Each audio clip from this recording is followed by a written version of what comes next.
Jackson joins us here tonight. It's painful, Ed. A lot of people are hurting. And I find it to be the strangest thing. We've conducted polls, as Jimmy Kimmel did, I might add. Do you support youth being on the parents' insurance till 26? They say yes. Think with the pre-existing care? Yes. Do you think there should be competition between the states, between insurance companies? Yes.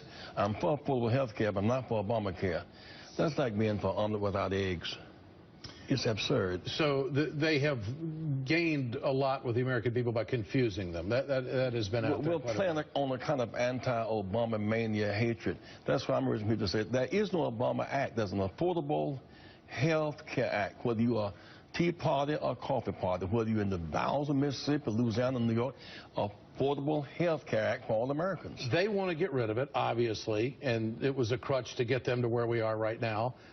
What happens to low-income people in this country if we default? There's going to be some serious belt tightening. Jobs are going to be lost. Well, you lose jobs, and people who lose their jobs cannot pay their house note, car note, can't keep children in school, can't go to the hospital. In these same places, they're closing hospitals now, and they're closing post offices now.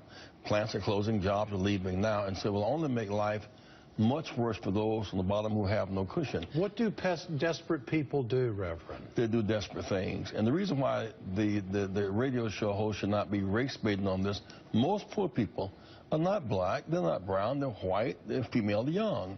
But whether white, black, or brown, hunger matters, and everybody really is somebody. The attempt to put a safety net beneath which no American falls is a moral act. What is the moral component of what's unfolding in Washington?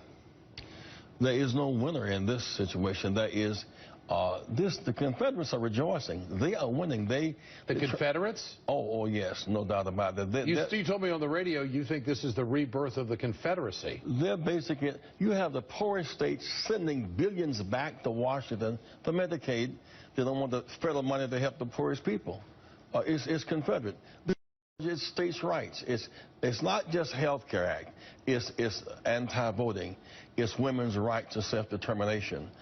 It's a whole range of infrastructure issues that made America great the last 50 years. How's the president doing? He's doing very well by standing up and not bowing.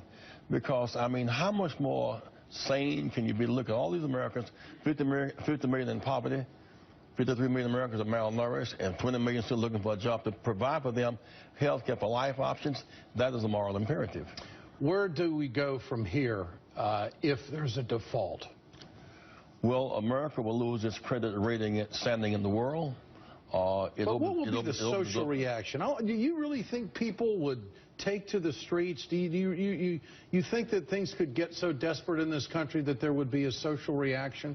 There will be, and that must be. And right now, people are not acting in big numbers because they are traumatized. Even the sweetener, if you're not working, but you still get your check. That's like a sweetener trying to dampen protest. But people realize at some point in time, we have a right to expect our government to function. And no group such as this element of the Republican Party has a right to stop the functioning of our government, to increase insecurity and to reduce our standing in the world. When we should be focusing now on the revival of war on poverty and voter rights enforcement and forgiving student loan debt forgiveness and affordable housing for every American, here we are over here shutting the government down to prove an ideological point. And they're just like we're on AM, saying America's government should function.